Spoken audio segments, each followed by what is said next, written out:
손주 대신 로봇을 선물 받는 할머니. 이게 대체 무슨 이야기일까요?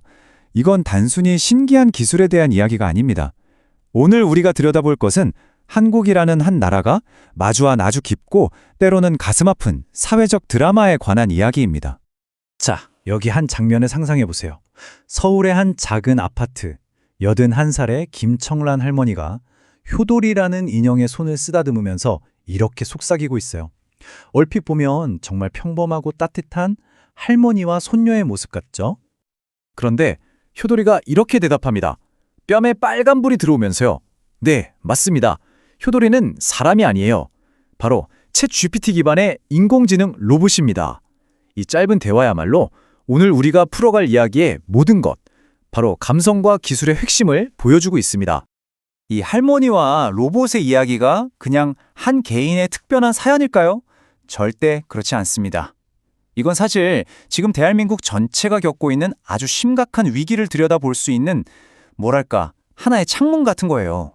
현장에서 일하는 사회복지사들이 이런 말을 해요. 어르신들이 정말 무서워하는 건 죽음이 아니라고요.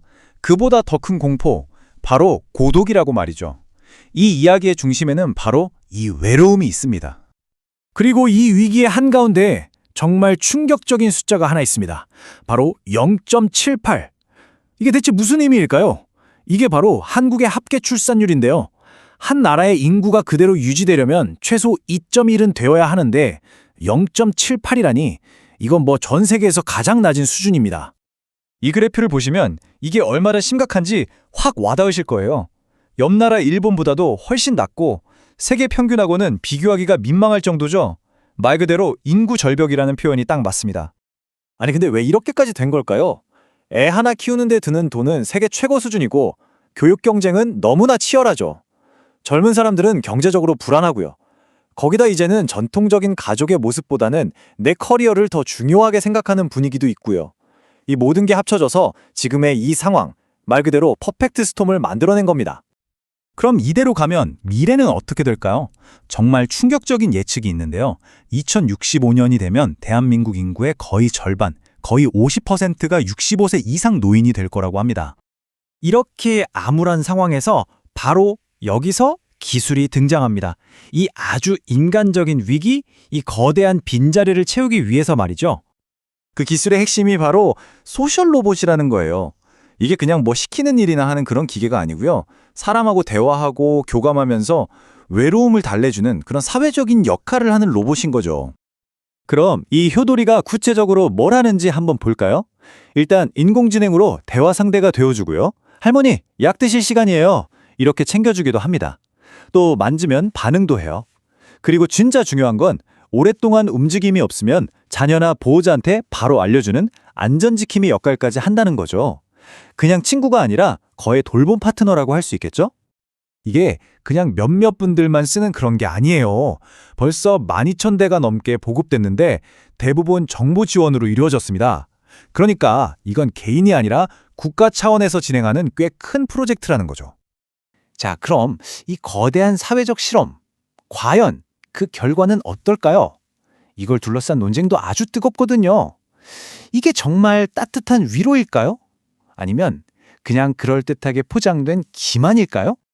실제로 효도리를 쓰는 분들을 보면요. 정말 깊은 유대감을 형성해요. 로봇한테 직접 옷을 만들어서 입히고 같이 패션쇼에 나가기도 하고요. 심지어 내가 죽으면 같이 묻어달라고 말할 정도라니까요. 로봇이 그냥 기계가 아닌 정말 가족 같은 존재가 된 거죠. 이런 이야기들이 그냥 감상적인 얘기가 아니에요. 실제로 연구 데이터를 봐도요.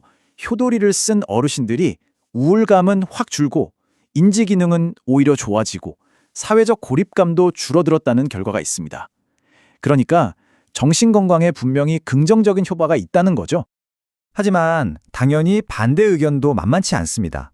분명히 우울감도 줄여주고 안전에도 도움이 되지만 한편에서는 이거 결국 감정을 속이는 거 아니냐. 어르신들을 너무 어린애 취급하는 것 같다. 또 대화 내용이 다 녹음되는데 사생활은 괜찮나? 하는 우려가 있고요. 그리고 가장 근본적인 걱정은 이게 결국 진짜 사람과의 관계를 대신하게 되는 거 아니냐는 거죠. 철학자 로버트 스페로우 같은 사람은 이 문제를 아주 날카롭게 지적해요. 이런 로봇을 만들고 쓰는 것 자체가 도덕적으로 부적절한 감상주의를 부추기는 거라서 비윤리적이라는 거죠. 이 주장이 반대편 입장에 힘을 실어주고 있습니다. 자, 그럼 이제 이 이야기를 한국만의 문제에서 좀 더 넓혀서 전 세계적인 관점에서 한번 볼게요. 이게 왜 우리 모두의 이야기가 될 수 있는지 말이죠. 사실 이 고령화랑 저출산 문제, 이게 한국만 겪는 게 아니거든요. 일본, 유럽, 미국 할 거 없이 많은 선진국들이 다 같이 고민하는 문제예요. 그렇기 때문에 지금 한국에서 벌어지고 있는 이 실험이 앞으로 미래의 돌봄이 어떻게 될지에 대한 아주 중요한 힌트를 주고 있는 셈이죠.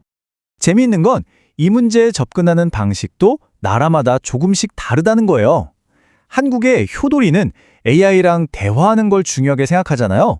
그런데 일본의 파로라는 아기 물범 로봇이 있는데 이건 말을 하는 대신에 만지고 안아주면서 얻는 촉감을 통한 위로에 집중해요. 문화에 따라서 기술이 다른 옷을 입는 거죠. 결국 우리는 이런 질문 앞에 서게 되는 것 같아요. 인간관계에 구멍이 났을 때 그 빈자리를 기술이 채워주는 걸 우리는 과연 따뜻하고 고마운 해결책이라고 봐야 할까요? 아니면 어쩔 수 없는 사회적인 패배라고 봐야 할까요? 아마 이 질문에 대한 정답은 없을 겁니다.